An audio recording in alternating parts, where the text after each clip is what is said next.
Anyway, so I'm Diogenes Armando de Pascua. I'm an instructor here in the USTSP. And actually, I'm the founder of Lysa Robotics. And actually, I'm not alone. Okay, so first and foremost, let's just introduce ourselves, who we are. So Lysa Robotics is a startup company wherein we design robotic kits, which is specifically not for adults, but for kids, particularly for high schools. But our main target is not the kids, but the teachers themselves. Because we have seen that as an instructor here in the USTSP, we have seen that there's an inadequacy of computer programmers. Much less computer programmers that what we have in the marketplace are not that at par with what the world needs. It's quite true. And we found out that it's because they started out late. So in order to remedy this, and we know that the digital age has boomed, which will boom also in the next 10 years, we can expect 10 times or 20 times more jobs that are needed for ICT and computer programming. But our academe only produces a very small portion, so there's a lack of able world-class computer programmers that is able to deliver. So, but I hope in this conference, PyCon, I think everyone is at par, no? Okay. So what we do is we conduct robotic workshops. So we sell kits, but not just the kits, but also we sell the curriculum. So apart from other, if you're going to contrast us from other kits, those kits just give you the kit and a certain sort of small manual. But for us, we give you the whole package. We give you the kit, we give you the software, and also we give you the curriculum. So our team also partners with partners with schools, particularly high schools. We want teachers to partner with us so we can help him. So we give you the kit and we give you the whole package, and we will help you deliver the robot to your classroom. Okay, okay. So actually, I'm a hardware guy. So I'm not really into Python, but I'm much more comfortable with C++. Because that's the language, and also assembly, because that's the language we use when we do hardware programming. But you know, Python is very popular and it is very, very high level, and of course you can rapid develop codes right away. And what I've learned this morning, we have the concepts of idiomatic Python, right? You can make it more compact. So, okay. So since the popularity of Python is there, I wonder how will I going to use Python when I program my hardware? So if you're familiar with Arduino, right? Arduino or the Raspberry Pi. So Raspberry Pi is capable of running Python. But of course, Raspberry Pi is a computing device. That means it has high power, no, in terms of resources. Now, in terms of microcontrollers, for example, the Arduino or the Atmel, is it possible to run Python in those small microcontrollers? So the answer is yes. Okay, so because of this open source endeavor by some guys in the US, we call them the Micropython. But of course, why Python? So we know that Python is a very good language because it is very easy to use. It supports OOP and quite modular. Basically, it's just a C++, which are quite interpreted. No? So medyo doon lang siya, medyo malapit lang sa C++. And the good thing about Python is, of course, we all know this, the idle. No? So I'm sorry because I'm an educator, so my forte is not into software development, but teaching coding to kids and to students. So that's why, forgive me, I won't discuss this class or something, so I will just give you to discuss the plain old idle, no? What they call this, the shell that we have when we get started with the Python language. So of course, the good thing about that is in the Python shell, you can execute your code right away, right? Without even you compiling. Now in C++, you'll have to go through the cycle of coding, compile, run, test, then go back again, and vice versa. So there's a latency, whereas here in Python, of course, you can run your code interactively. Okay?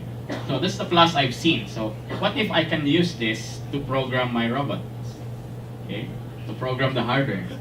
Instead of using C++, I now use Python. Is it good? And of course, I think when we can have the port of Python in hardware, some guys will now go into hardware, hopefully. Now, is it possible to code? Is it possible to port Python, particularly the idle, to those small microcontrollers? So the answer is yes, because we have the Micropython. Okay. So we have Python, which stands for a very large beast. No? But here, in Micropython, we are talking of worms, the smaller version of the Python. Okay, so like quite here. Why smaller version? So comparing it to the Python, which is a large snake, Micropython is a small snake, or in other words, it's a worm. Okay. Why worm? Because it's a small implementation of Python that could fit to a hardware that is very minimal in terms of memory, in terms of speed. Okay, so low speed hardware, low memory hardware, but still you can squeeze in the whole Python kernel. Okay, so Micropython is actually a small portion, small port of Python. So it is actually based on Python 3.4.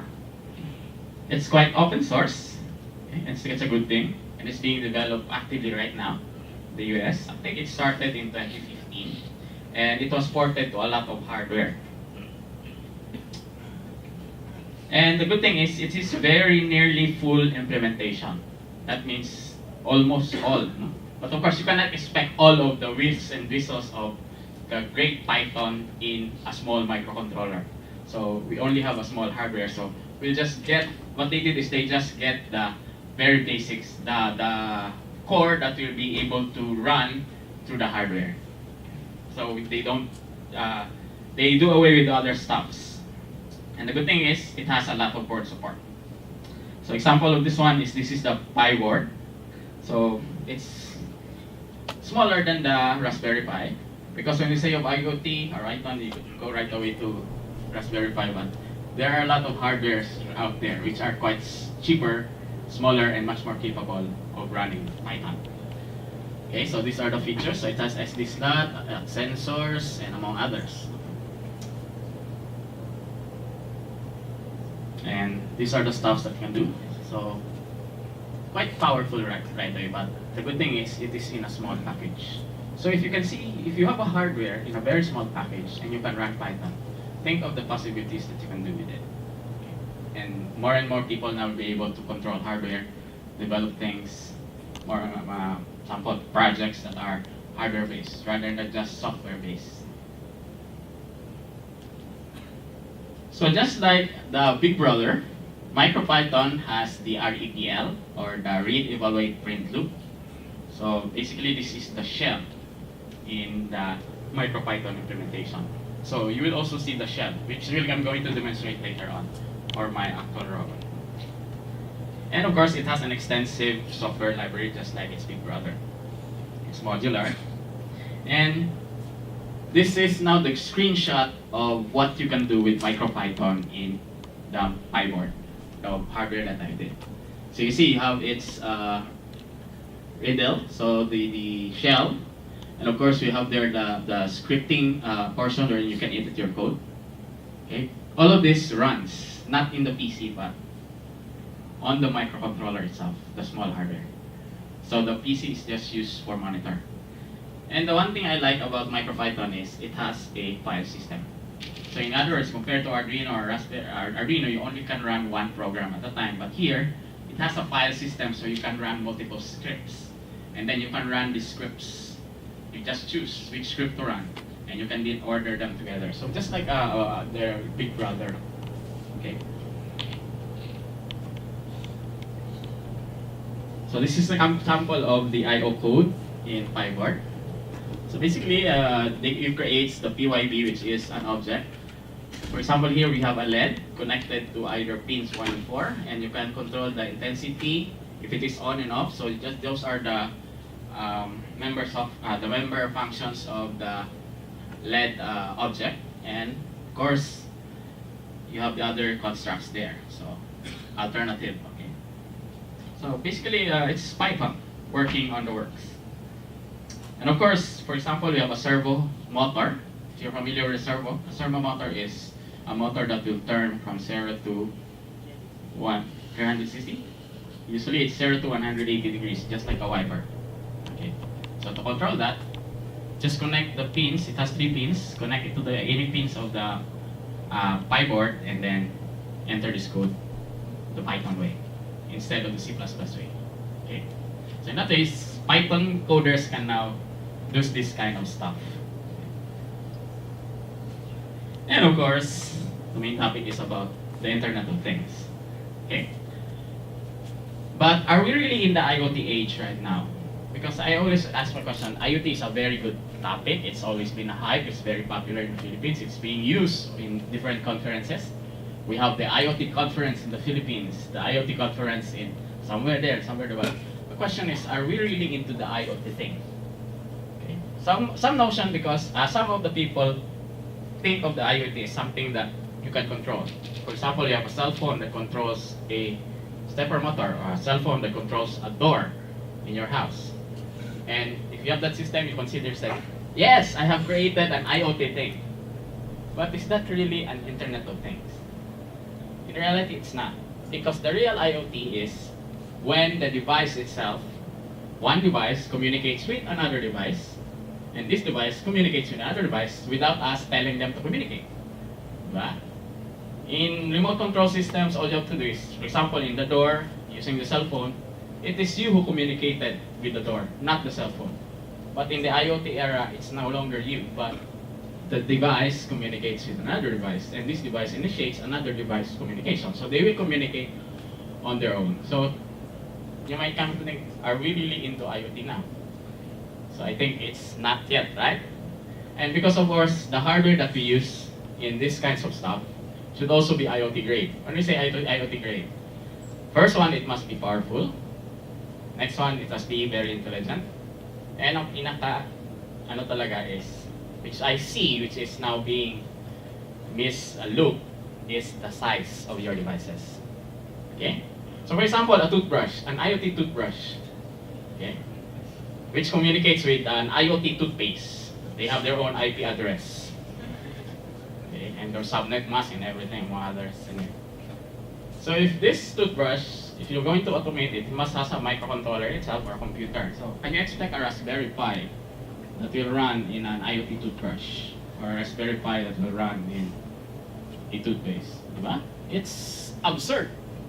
So for IoT devices, first and foremost, it's powerful, and at the same time, you have to consider the size. So make it as small as possible to make it more ubiquitous, and of course, aesthetically pleasing. Of course, no? We don't want a toothbrush with a Raspberry Pi or a laptop attached with it in order for it to become the IoT of the future. Okay. So what we're introducing is that we can actually create those kind of devices. A device that is an IoT device, which really communicates. It has a power of its own in terms of computing, and the size is very small. Okay. So what language are we going to use? Of course, the topic of our conference, Python, which is the Micropython. So I am now in an era which is I played with Raspberry Pi, I played with Arduino, and I played with AVR. But one chip which struck us most, especially in the IoT community, especially my family there in Cebu, the IoT Cebu. So we are into this thing now. We have the ESP8266, the ESP8266. This is a very small chip, so like a dime, okay? But it's very powerful. And it has a big brother now, which is the ESP32, okay? And the good thing is, it's very, very cheap. One chip will only cost you around 200 to 300 pesos. It has 4 MB memory. It has 80 megahertz clock speed. And the funny thing is, in the past, it is the Arduino who controls the ESP8266. Imagine an Arduino with 8 kilobytes memory controlling a device with 4 MB memory. The Arduino with 16 megahertz controlling a device that is way, way faster, which is 80 megahertz. So it's quite absurd. So people actually, why don't we reverse the thing? So instead of the Arduino controlling the ESP, let the ESP control the Arduino. And that's what's happening now. Even without the Arduino, you can do independent stuff. You can do rather a single stuff with just this plain old chip. So this chip is actually the apple of my eye right now. Okay, because it's very cheap, and of course it runs Python. Okay, it's good, right? And this is the GPIO. So actually it's composed of around 15 IOs, and of course I have the generic TX and RX, and of course the serial communication. So basically that's a very small portion. Okay, so it's something like this. Anyway, I have one here in the robot. Okay, so everything that you can do a lot, no? And the speed is very fast, so it's very versatile. And usually this is the reference circuit that we do. So just plain output 2 resistors and then 2 wires, and then you're off to go and power it by 3.2 volts. You can even power it with a coin cell battery. And now you now have an IoT thing. And the good thing, it can be programmed with Python. Okay. So let's go to the very simple script. So when you run the Micropython shell, of course you can do this. The very noble hello world program. So I don't need to explain this anymore, because if I'm going to explain this to you, I think this is just for beginner stuff. Okay, but for me, I'm always a beginner. Oh, this is much rather complex. So another code. This is the nano main py, wherein I created a script. So the nano command will make the script executable. And this script now, which is similar to the blink sketch in Arduino, if you're familiar with Arduino, it's just a LED that turns on and off. But the good thing about nano is when you run it, it will run when the hardware restarts. So that means automatic it will run, like the auto run in our PCs. Okay, so you can do that. And the good thing about this, I love about this, is the web RPL. What is web RPL? So actually you can run the idle, or you can run the shell, the REPL, in a browser. That means you connect with the ESP8266 with Micropython, and you control it. You enter commands in the shell, not on the vicinity of the hardware, but on the browser, in the same network.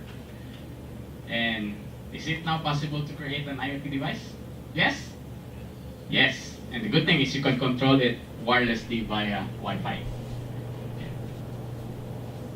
So the good thing is you can enter the scripts, just like your Iot. But the good thing also is we have in web RPL, we have a portion there in the browser interface wherein you can store files and retrieve files. In other words, you can create your own file in your PC and then send it there, just like in Windows Explorer. Store it in the memory of your small microcontroller devices because it has a file system. Okay? How about robots? Okay, so my forte is our startup is about robots, and our forte is about kids.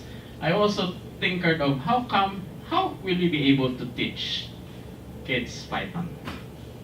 Okay, because that's our passion in the company, in our startups, to really educate kids as early as possible, give them the love for coding. So Python is good. So, but then, who has still taught Python in a 7 years old? Or 8 years old, or 9 years old? Yeah? I won't ask you, sir, if it's good experience or not. But if you're going to teach in a nerdy environment, a nerdy school, all of them are class A students, then no problem. Okay? It's very difficult to teach Python. But if you could port Python and make it in a robot and teach it to kids, I think you have a good chance of adoption, right?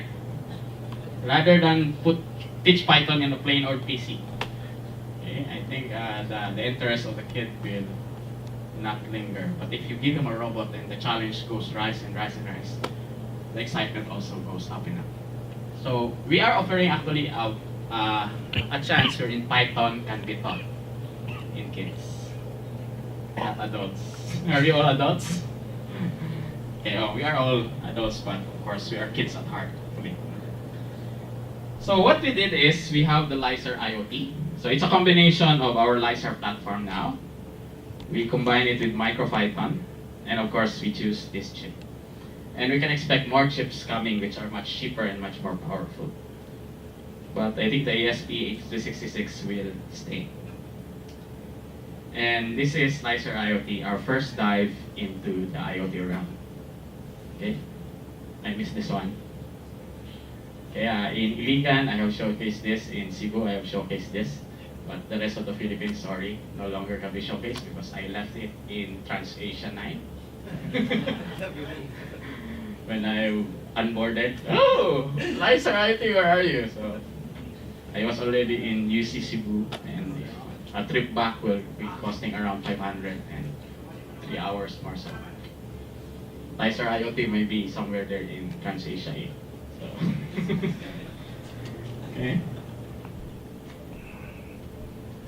So, but of course, don't fret, because we have replicated Liza IoT this time. So this is our newer version. So if the microcontroller is small, so definitely the robot should be small, rather. So we make it as small as possible. So we have here the ST8266, okay, which runs in the robot, and it has 2 servo motors, okay, and of course a LiPo battery. Basically, it's Liza, but we make it smaller, and we replace the microcontroller from plain old Arduino into the ESP8266. Okay. So let's have the demonstration. Okay. Can we have a demo? But sadly, my servo motors will not run. Why? Because I made the mistake that last night I have upgraded the firmware to 1.8. And when I ran my servo objects, it didn't run this morning. So that means my servo objects was updated. I think it's on the firmware version, where in the newer versions have newer modules, so I have to dig in now. But anyway, don't fret. We'll just go to the basics of the idle, the plain old idle. Okay.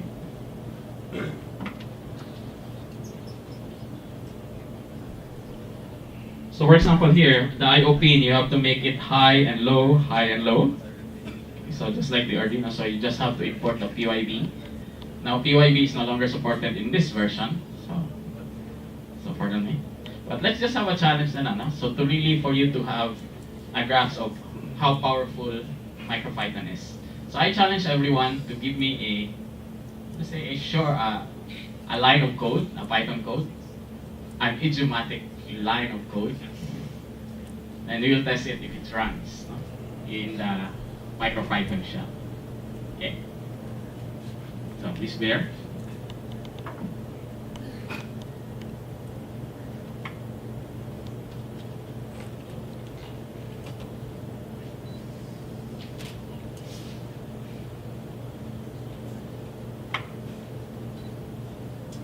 So to run this, of course, we turn on the robot, and it is wired, okay, so that we can communicate with it. So we use a shell. So if you're familiar with Hyperterminal, PuTTY, okay, or any other third-party secure shell, SSL shell. So I'm using Termite. So hopefully it's now communicating. Let's see if I'm going to press something, it will give us. Okay, so there. So we now have the Python shell of the, of the ESP8266. This one is not running in the PC. It runs on the robot, the chip that we have. So it runs Python. Okay, I challenge you, can you give me a code? A line, a idiomatic expression, a idiomatic Python code. So let's see if it runs. So of course, I know what I know is this. So pardon the poor. So we have print.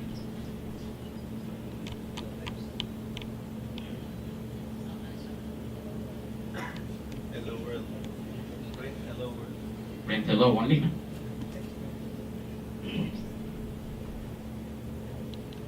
Oh.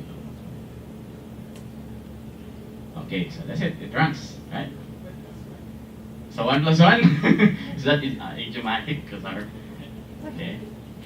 So of course we can run other scripts like let A equals 34, B equals 45. Oh, sorry. So there's a syntax error. No? B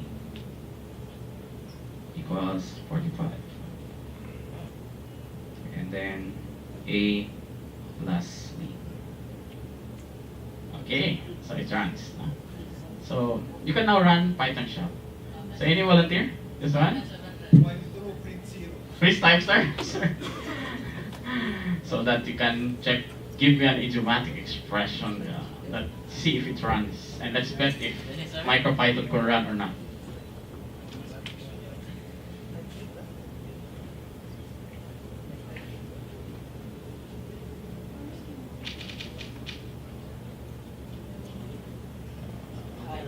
Okay, it runs, right? That's a Idiomatic. idiomatic. Instead of using plus, you can use times.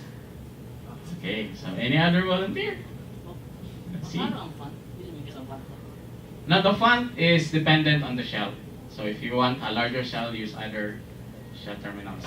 Basically, this communicates with the computer via bytes or characters, nothing else. Mama. Of course, you can import a lot of modules like sensor modules, I/O modules. In order the stops in Python like these dictionaries, the tuples, it can also run as classes. So what we can do now is through Micropython, we can run Python, powerful Python in small microcontrollers. And our forte, we put it in robots to make it more interesting to kids. And of course, what's good thing is the ESP8266 has Wi-Fi capability, so you can even code in the web browser. But the problem, I think, I forgot the password. Okay, let's try.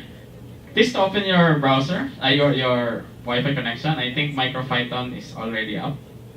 So in your browsers, if you can see it, and it can connect with only one. Okay.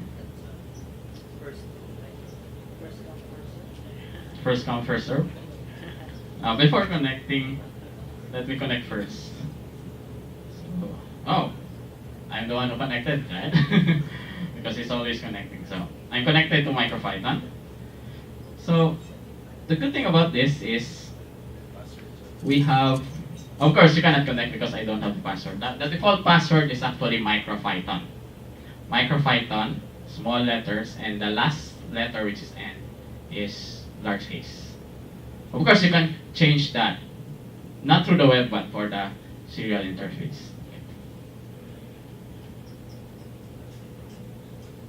Ooh, we have two connected, station 2. Ah, that's our connection. Oh, we have reached the maximum connection. We have 4, I think 4.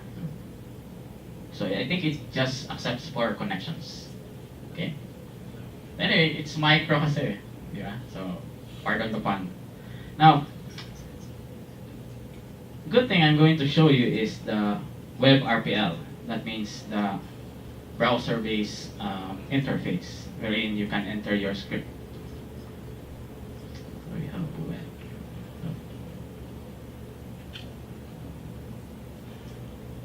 Okay, so that's the web interface. So actually, you can get a file from your computer. Okay, for example, you have a script that you developed here. Let's say this one. This is the script, for example. I open that.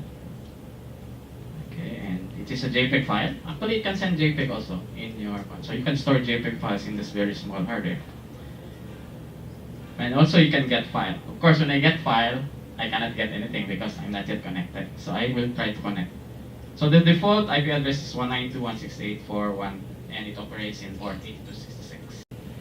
A equals 5, B equals 34. And this is now wireless. Okay. So it's running wirelessly. And I can control this robot through this interface. So think of it that you have a robotic code, you develop it in WebFREL and then run right away in your computer wirelessly. Okay. So again, thank you very much for being my audience, and I hope I have inspired a lot of interest to you. And let's use Micropython and make embedded systems devices. Okay. So thank you.